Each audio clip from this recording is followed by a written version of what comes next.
Welcome to Love Lies Chronicles. I pulled into the valet lane outside the restaurant, palms sweating against the leather steering wheel. It wasn't nerves exactly, just a pressure in my chest that had been building all day, for reasons I couldn't quite explain. It was our anniversary, and I had made reservations at one of those places with soft jazz, dim lighting, and wine lists longer than the Bible. I should have been excited. I had even brought a small gift, wrapped clumsily in gold paper and tucked into my coat pocket.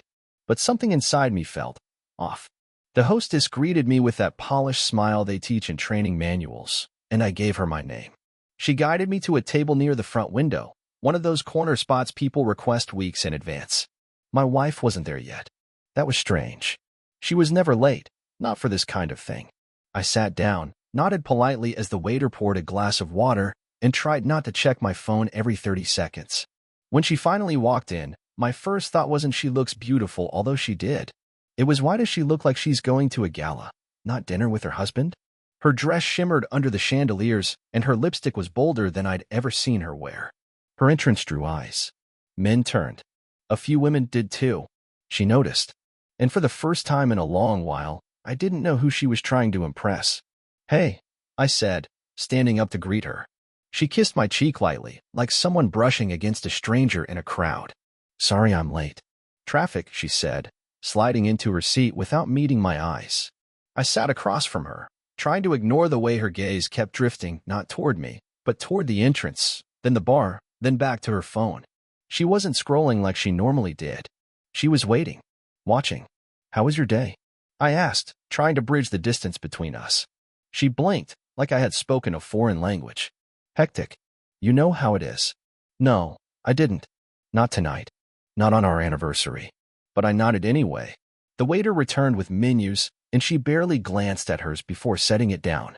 "Let's just get the tasting menu," she said, flagging the waiter with a flick of her fingers. I studied her, searching for the version of her I used to know, the woman who used to debate every appetizer like it was a life-or-death decision. That woman wasn't here. I took a sip of water. "You look really dressed up," I said casually. She shrugged. "It's a nice place." Her tone made it clear. She wasn't explaining herself. She didn't think she needed to. Our appetizers arrived. She pushed hers around with her fork, barely eating. I tried to make small talk, but every answer she gave was clipped.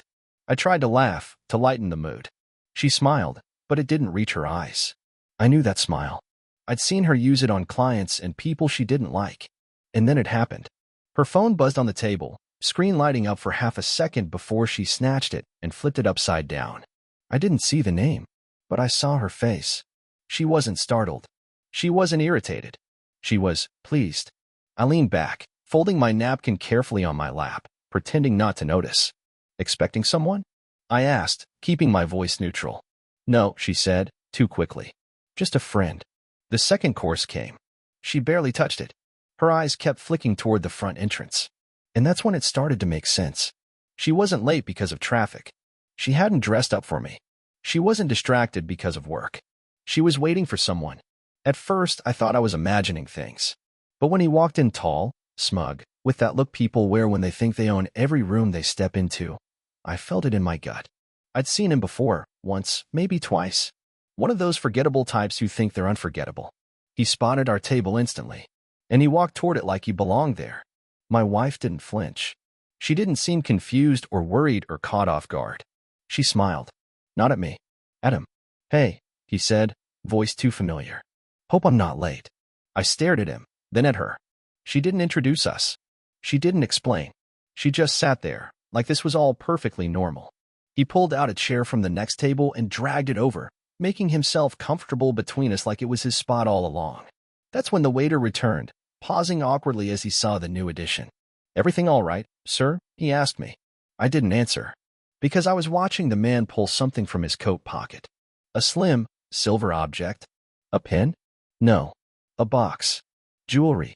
He placed it beside her plate like it was a dessert she'd ordered. The waiter stood frozen. I nodded once to dismiss him, and he left without a word. My wife opened the box slowly, then glanced at me, finally acknowledging that I still existed. "I think we should talk," she said, her tone flat.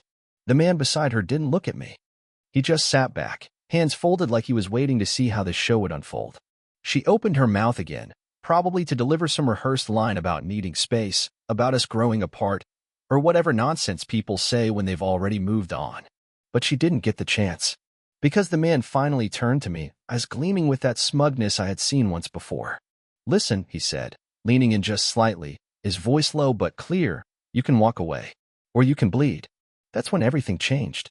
And the restaurant? It was about to witness something it would never forget. It took me a second to process what I just heard. The words were simple, almost laughably cliché, the kind of line you'd expect in some third-rate action movie. But when he said it, walk or bleed, he didn't flinch. He didn't smile. I felt my jaw clench, a slow burn rising from somewhere deep in my chest.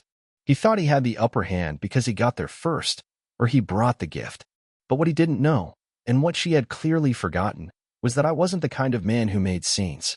I looked at him carefully, as if weighing his offer like a dinner special I hadn't ordered. Then I leaned forward, elbows on the table, matching his tone, calm and deliberate.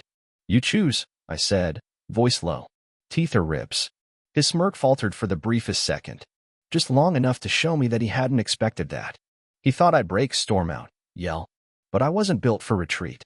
Not when baited in public by a man who had no idea what line he'd just crossed. My wife's expression shifted. Not fear, not regret, just discomfort, as if I was ruining the evening. The tables around us had gone quiet. Conversations dulled into whispers, and a couple nearby actually turned their chairs just slightly, like people waiting for a show to start. Phones were already out, screens angled casually, recording with the subtlety of practiced gossipers. The waiter reappeared. Poor guy. He looked like he regretted ever taking our section. "Is everything all right here?" he asked, trying to maintain the illusion of professionalism. I kept my eyes locked on the man across from me. "I'll let you know in a minute." He sat back in his chair, visibly amused now. "You think I'm scared of some desk jockey with a wedding ring and a midlife crisis?" "I think you talk too much," I replied. The chair behind me slid back smoothly, not with a scrape but a quiet, controlled shift. I wasn't towering or particularly imposing, but I didn't need to be. Presence doesn't come from height. It comes from intent. "You've got 5 seconds to sit back down," I told him. He snorted. "Or what?" I stepped around the table. Now, every eye in the restaurant was on us. The waiter backed away slowly. My wife stood up, palm out, as if she suddenly realized this might go somewhere real. "Please," she said. "This is not, just stop." But she wasn't talking to him. She was talking to me. That was her miscalculation. She thought this was still salvageable. That I'd back off, play the civilized fool one more time. But the way he looked at me, it killed whatever restraint I had left. He reached for my collar. That was his next mistake. What happened next took about 4 seconds. My left hand came up, not to block, not to defend, but to grip his wrist and twist. His body tilted forward from the sudden shift in balance. My right hand moved with surgical precision, a straight shot to the solar plexus. No wind-up, no theatrics. Just enough force to knock the breath from his lungs. He stumbled back, gasping, trying to inhale. I didn't wait. I swept his leg as he tried to recover, and he crashed into the next table, sending silverware and wine glasses flying. The gasp that followed was collective, a ripple of sound through the restaurant. Phones were now fully out, recording openly. No one even pretended to look away. He tried to get up. I grabbed his jacket, pulled him forward, and whispered something only he could hear. "You walk into my night, into my marriage, and try to threaten me in front of my wife? You don't get to walk out with all your teeth." Then I let him go. He stumbled again, this time catching himself on a chair. Blood trickled from the corner of his mouth. I hadn't even hit his face yet. That would come later. Security finally showed up, 2 guys in ill-fitting suits trying to look tough. They moved hesitantly toward me, unsure of whether to intervene or wait for orders. The manager trailed behind them, face pale, whispering frantically into a walkie-talkie. "This is your one chance," the taller security guard said. "Walk out, now." I didn't respond. I looked at my wife instead. She wasn't rushing to help him. She wasn't pleading with me to stop. She just stood there, watching. Shocked. Finally realizing that the man she thought she could humiliate wasn't going to make it easy. "Do you love him?" I asked her, my voice loud enough for the people around us to hear. She didn't answer.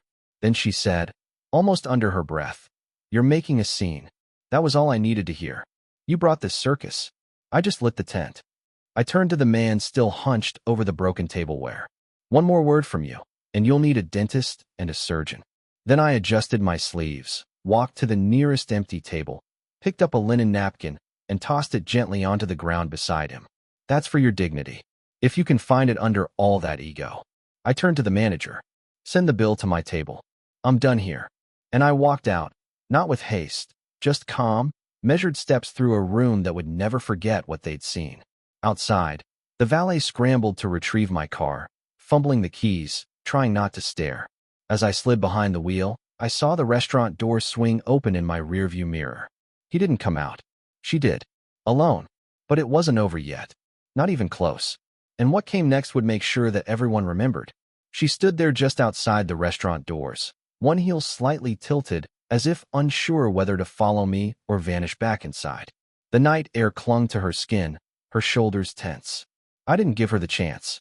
The valet handed over my keys with both hands like he was surrendering something fragile, and I drove away without a word, not even checking the mirror. The city lights stretched in streaks through the windshield as I drove, my fingers tightening around the steering wheel with every intersection. The engine's hum was the only sound I allowed to fill the silence, a steady rhythm that let me keep my thoughts orderly, controlled.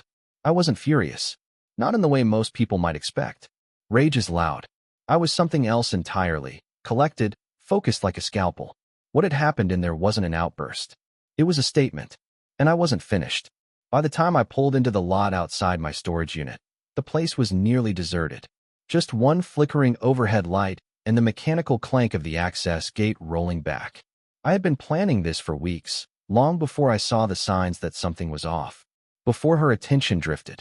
Before she started making excuses for every evening away, every cold shoulder in bed, every birthday she suddenly needed to work late. Somewhere deep inside me, I must have known. Or maybe it wasn't knowing, it was preparation. A subconscious tightening of the ship before a storm you hadn't quite seen on the horizon yet. I unlocked the unit and pulled open the roll-up door. Inside were the essentials: travel bags, financial documents, duplicates of keys, a burner phone I'd picked up on impulse, and enough cash to move out cleanly and quietly. I wanted distance. And a clean exit. Back at the apartment, she still hadn't come home. I knew she wouldn't. Not immediately. She'd have to deal with the fallout. The whispers, the patrons still watching the videos. I had seen at least 3 people filming from different angles. By morning, those clips would be stitched together like a scene from a drama series and passed around social media with a dozen clever captions. She had turned our marriage into a punchline. I simply made sure everyone got to hear the setup and the punch. The apartment was too clean. Everything in its place, as if nothing had ever gone wrong. But the air was stale, lifeless. I walked into our bedroom. No, her bedroom now, and opened the closet. I didn't pack much, just the things that still felt like mine. Not items we picked together or gifts she'd given me. Only what I had brought into this life. A few changes of clothes, my grandfather's watch, a handful of books, and the journal I hadn't touched in months. Before I zipped up the bag, I walked into the kitchen and opened the drawer where we kept emergency cash and passports. Her envelope was thinner than it should have been. Interesting. Mine was untouched. I took it. It was nearly 2 a.m. when she texted me. Can we talk? Not, are you okay? Not, I'm sorry. Just, can we talk? The emotional equivalent of an office memo. I didn't answer. In the morning, I stopped by my bank, cleaned out half the joint account, and transferred it into a new one she didn't know existed. Legal, fair. The rest would be handled by my attorney, whom I called from the car while parked outside a coffee shop. He was efficient, calm, and didn't waste words. You want to hit her with separation or go straight to divorce? Straight to the point, I replied, just like she was.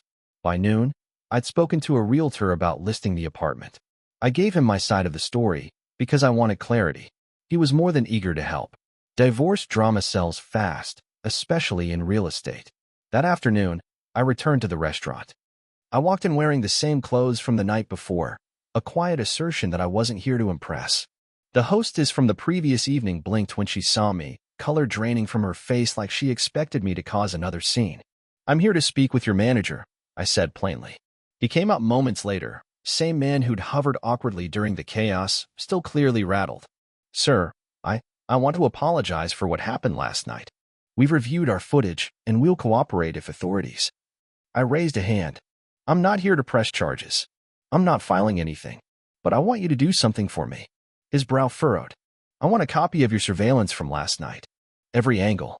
Every second from the moment we walked into the moment I left. I don't think. Don't think, I interrupted. You have it. Just send it to this address. I handed him a card. Not a threat. A request. And why would we do that? He asked, regaining a sliver of spine. I smiled, not warmly. Because in about 8 hours, your establishment is going to be famous. You might as well control the version that hits the news cycle. He understood then. The footage would be everywhere. TikTok, Twitter, Instagram. Maybe even the local papers. What happened last night wasn't just a fight. And restaurants live or die by reputation. He nodded, slowly. You'll have it by end of day. Pleasure doing business, I said, and walked out. The sun was beginning to set as I drove toward the edge of the city. I had rented a small furnished unit near the water, nothing fancy, but clean and quiet. No memories lingering in the walls. No shadows whispering betrayals behind doors. Later that evening, as I sat on the balcony sipping from a glass of bourbon, my phone buzzed again, this time the burner. New number. But I recognized the language. You embarrass me. No greeting. Just accusation. I typed back. You did that all by yourself.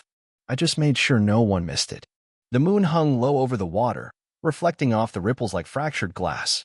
I leaned back in the chair, the weight of the night finally settling in. She wanted a performance. She got a legacy. And tomorrow would be even louder.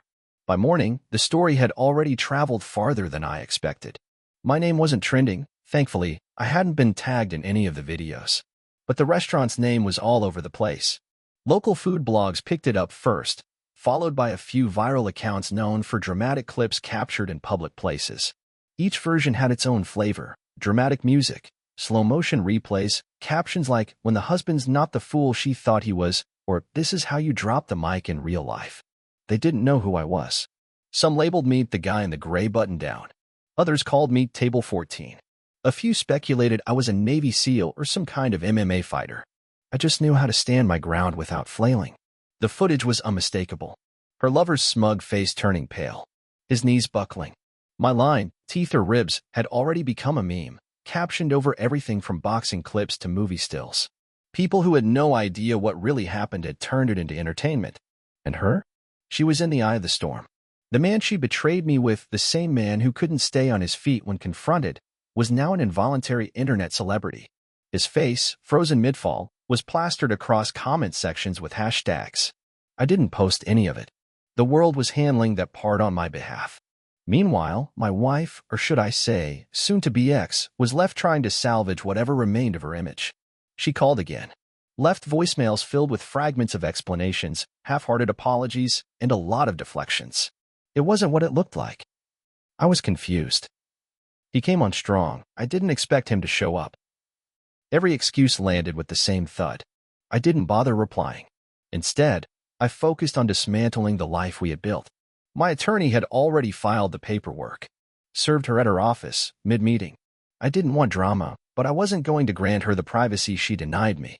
She had turned our marriage into a public embarrassment. I simply reframed the narrative. Her job, PR manager at a mid-tier branding firm, was hanging by a thread. Apparently, clients didn't love being associated with someone featured in a viral betrayal video. Her boss called it reputational risk. She called it overreaction. Either way, they suspended her pending further review. I watched her unravel from a distance. She tried to get ahead of the story. Posted a vague message online about unfair portrayals and private matters being twisted for clout. Comments weren't on. Smart move. But people don't forget the truth just because it's inconvenient. The internet has a longer memory than most marriages. A week later, I got the footage from the restaurant. All of it. Multiple angles. Clear audio. Clean edits. Everything I needed. I sent a single clip, just 1 minute long, to her parents. They had always liked me. Welcomed me like a son. Her father and I used to fix things around the house together. Her mother always told me I was the kind of man she prayed her daughter would find. So I figured they deserved clarity. No commentary. Just the video file. Her father called 2 hours later. He didn't yell. He just sighed into the phone, the sound of a man who had hoped for more. "I'm sorry," he said. "You don't know me that," I replied. "No," he said softly, but I needed to say it anyway. 2 days after that, her sister messaged me, someone I hadn't spoken to in months. She asked if I was okay. I told her I was. She said, I always wondered if she knew what she had. She didn't, I answered. But now she knows what she lost. I could have left it there. Moved on quietly. There was one more thing I needed to do. I reserved a private dining room at the same restaurant where it all went down. Not a booth, not a corner table. The main room, during prime hours. I told the manager I'd cover the full tab for the night, whatever reservations they lost because of it, whatever PR fallout they worried about. He hesitated, but money speaks louder than discomfort. The next step was delicate.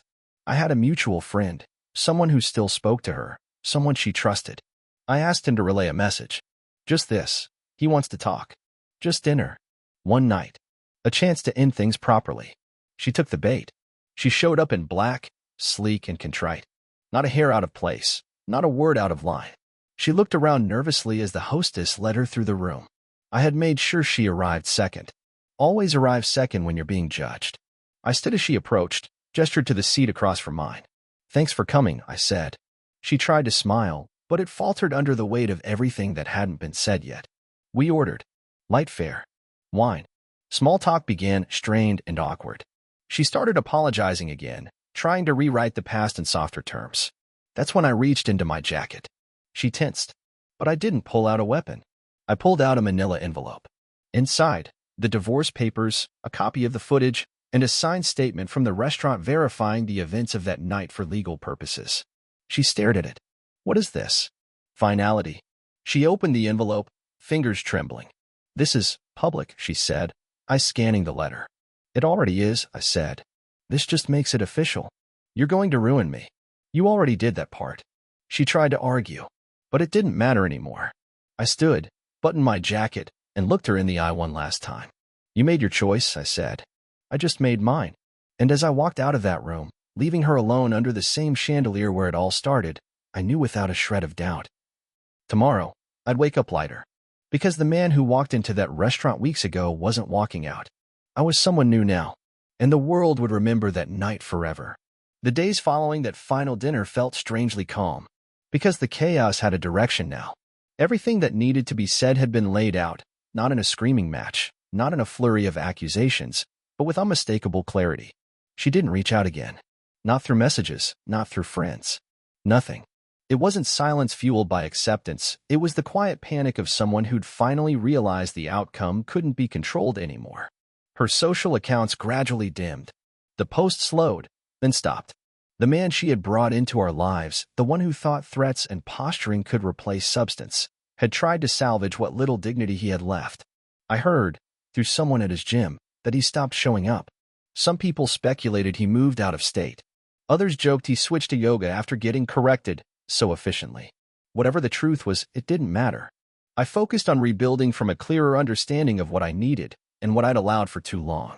My lawyer finalized the divorce papers within 10 days. She signed them without contest. There were no drawn-out battles over assets. She didn't even try to claim sentimental items. I had offered nothing extra, and she knew better than to ask. People I hadn't spoken to in months, old colleagues, distant cousins, even a few of her friends, reached out quietly. Some offered support. Some just wanted to say, I saw what happened. You handled it like a king. I didn't revel in it, but I won't lie. It felt good to be recognized not for endurance, but for action. I took time off work because I wanted to reset. There's a difference. I rented a cabin 3 hours north, near a lake that didn't appear on most tourist maps. The kind of place where the air tasted different, where mornings started with birds instead of phone buzzes. It was in that quiet that I started writing again. Not about her. About me. The man who saw clearly now.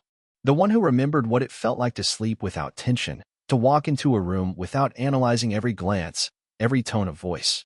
That emotion had served its purpose. Now, I was rebuilding, not with desperation, but intention. One afternoon, while sipping coffee on the cabin's porch, I got a package. No return address. Inside was a small, velvet box. I recognized it immediately. The same box he had placed on our table that night. I opened it slowly. Inside wasn't jewelry. It was empty. Just a folded note. 3 words, written in rushed, uneven pen strokes. I was wrong. I simply stared at it, absorbing what it really meant. A whisper in a hurricane. I dropped the note back in the box, closed the lid, and placed it on the firewood pile beside me. That night, I burned it. because it was no longer mine to carry. Months passed. The world moved on, as it always does. Another scandal replaced ours in the viral cycle. New drama, new characters. But people who were there, who watched the moment unfold in real time, they remembered. That restaurant quietly removed table 14 because it had become infamous. They claimed it was being remodeled. Everyone knew better. No one wanted to sit where the truth exploded. A new couple once tried to recreate the scene as a joke, dress like us, order the same menu, whisper the same lines. But they didn't get the same effect. Because what happened that night wasn't about theatrics. It was about precision. It's funny how people measure power. Some think it's in domination, in being louder, bigger, faster. But real power? It's in knowing exactly when to speak. I've been asked if I regret it. My answer is always the same. I don't regret a second of it. That night, I didn't just make a choice. I made history. And some restaurants never forget their ghosts. Dear listeners, please share your thoughts in the comments, and do not forget to like, share, and subscribe to the channel.